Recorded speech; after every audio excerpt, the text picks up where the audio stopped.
आज मैं आपको गीति काव्यों की उत्पत्ति तथा विकास के विषय में बताने जा रही हूँ। अन्य साहित्यिक विधाओं की भांति गीति काव्य का अभ्युदय वेद से ही हुआ है। यद्यपि वेद आध्यात्मिक ज्ञान एवं कर्म कांड के साधन हैं, कवित्व के नहीं, तथापि वैदिक स्तुति परक ऋचाओं में गीति काव्य के अर्ध स्फुटित अंकुर देखे जा सकते हैं, जहां अंतर्दर्शन एवं अनुभूत भावनाओं से व्याप्त अंतः प्रेरणा से उद्दीप्त ऋषि की वाणी कवित्वमयी बन गई है। ऋग्वेद में उषस, विष्णु, इंद्र, वरुण, सविता, अदिति और मरुत आदि देवों की अनेक सूक्तों में स्तुति की गई है और उनके गुणों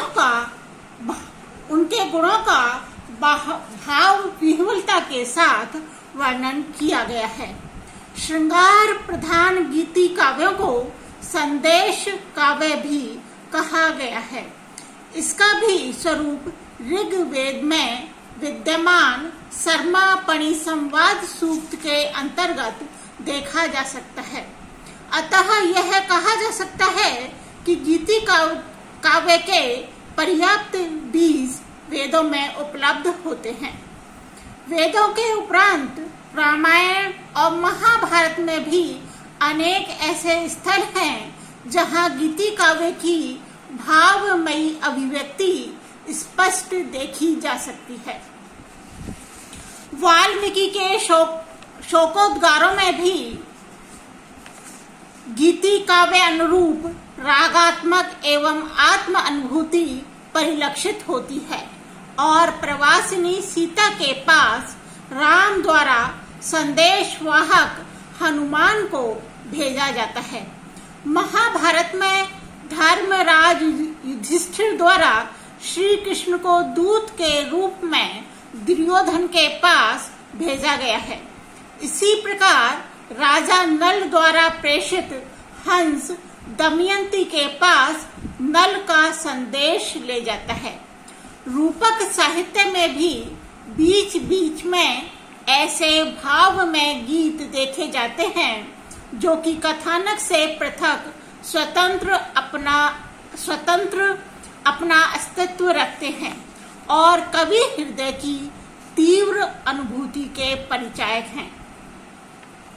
महाकाव्यों में तो ऐसे अनेक श्लोक उपलब्ध होते हैं जिनमें कवि हृदय की अत्यधिक भावुकता एवं तीव्रता तथा तन्मयता देखी जाती है।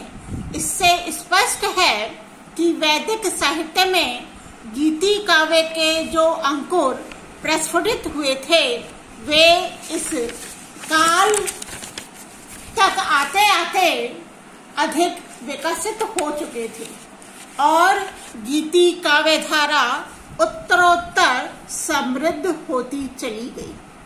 गीति काव्य परंपरा अति प्राचीन काल से उत्तरोत्तर आगे बढ़ती रहती है और इस बीच अर्थात कालिदास के पूर्व तक अनेक गीति काव्यों की रचना हो चुकी थी जो कि अब काल कवलित हो चुके हैं और इनके कुछ श्लोक सूक्ति संग्रहों में अवशिष्ट रह गए हैं।